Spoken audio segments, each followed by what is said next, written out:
on the Fence.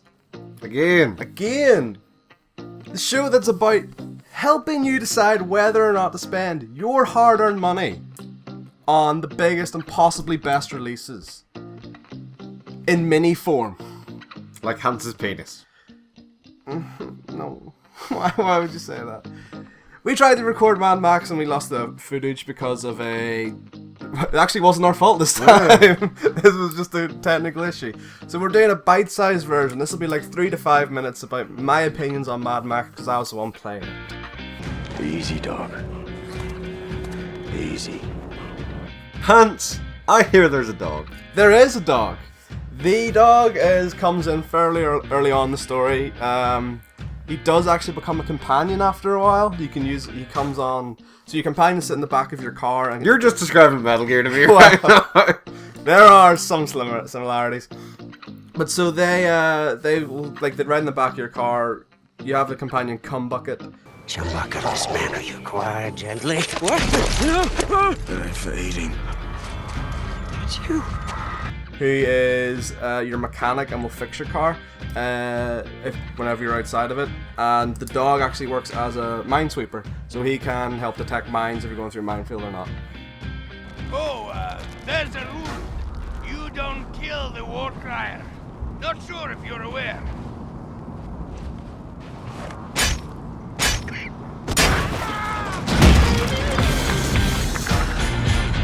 The combat is probably the best thing about the game. The hand-to-hand is just Batman, because all hand-to-hand combat systems are now Batman. But there's a heavy focus on melee with weapons and stuff. You pick up some weapons and you can pick up shivs, which alter how you would fight in amongst enemies. They introduce new enemies to kind of boost up the difficulty. So you'll have your basic brawlers, then you'll have your hand-to-hands, and they introduce snipers at one point. And then guys with like heavy weapons or shields and stuff like that. And the car combat is actually the best thing about it. Probably about the entire game, because obviously it's Mad Max and that's a huge focus in the movie and in the world. So it's cool because you can ram into people side to side a bit like Sleeping Dogs, and it goes slow-mo whenever you destroy an enemy vehicle. Cars don't work like that. They don't, but it looks fucking class. Also, you can use your shotgun, which is one of the key components and one of your key pieces of equipment while fighting in cars. So you can aim for either the tires that kind of make them swerve into rocks, or you can aim for the fuel tank, which can make them explode automatically. So the car combat is the best thing about the game. We're low on fuel. Unfortunate. I hear there are good survival mechanics. Yes, so obviously said it's... Wow, that was not at all forced and totally off the top of your head. So obviously it's set in a post-apocalyptic... I cannot say that word. It's set in a wasteland with very, very scarce resources. So you find water, which is your potions, your health potions, at different points, but obviously it's very scarce, so you gotta decide when to use it properly. Ammo is the same. You'll pick it up very scarcely. You'll maybe pick up 2 shotgun shells, and that's kind of you for like half an hour. Scraps is your currency, but scraps also kind of are very tame. They're used to buy upgrades and stuff, obviously. But you're getting like maybe 2 pieces of scrap per body instead of like 100 gold in The Witcher for killing 1 beast. It does feel very desolate, and you do need to scavenge and stuff. So yeah, it makes it feel like you are in a post-apocalyptic world. Can you customize said car, as they are a big part of Mad Max? Yes, you can. Why do you sound like a robot? What is love? Yes, so car customization, and you can customize Max with cool new hairstyles and such things, and better clothes. So you can customize your car, every asset of your car, from the roll cage to the exhausts to the wheels, to spikes on the wheels, to spikes on your car, to a ramming cage on the front. You can customize the crap out of your car, and obviously it helps balance it a bit.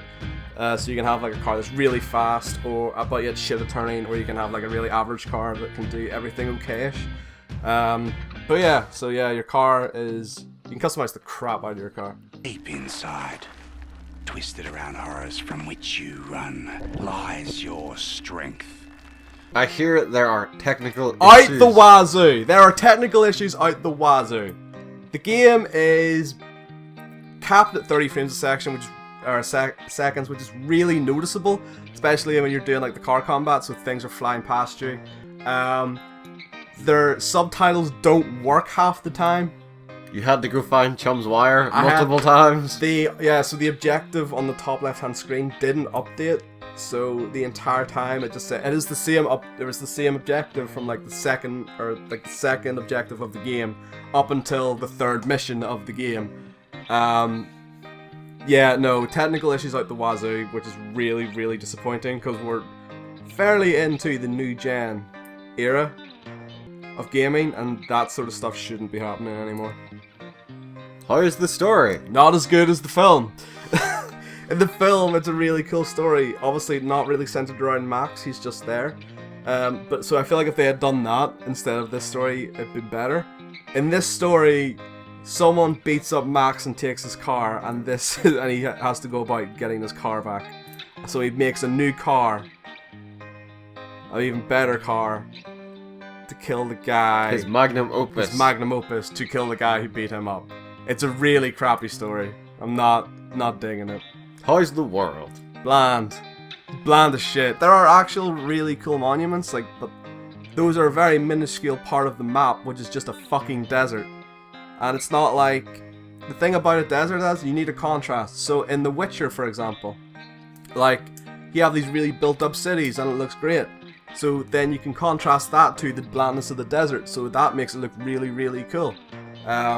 But this is all desert, so there's nothing to compare it to make it seem vast and open and desolate. So yeah. Blandy McBland bland. Blandy McBland, like my ex-girlfriend. So Hans, if I was on the fence about Mad Max, what would you say to me? I would say to you, get off the fence. That seems like a very uncomfortable position. I would also ask you, do you actively hate Metal Gear Solid? Do you? No. Well, then buy Metal Gear Solid 5 instead. If you do hate Metal Gear Solid and are actually not going to buy it, and have nothing else to play, and have a lot of extra income, and are waiting for Fallout 4, yeah, sure, buy this. It's long enough that it will keep you... not entertained, but occupied. It'll keep you occupied long enough for Fallout 4 to come out in November if it's not pushed back. So, yeah, otherwise, don't buy this game. It's not worth the 42 quid price tag. But yeah, so that is Mad Max Bite-Sized.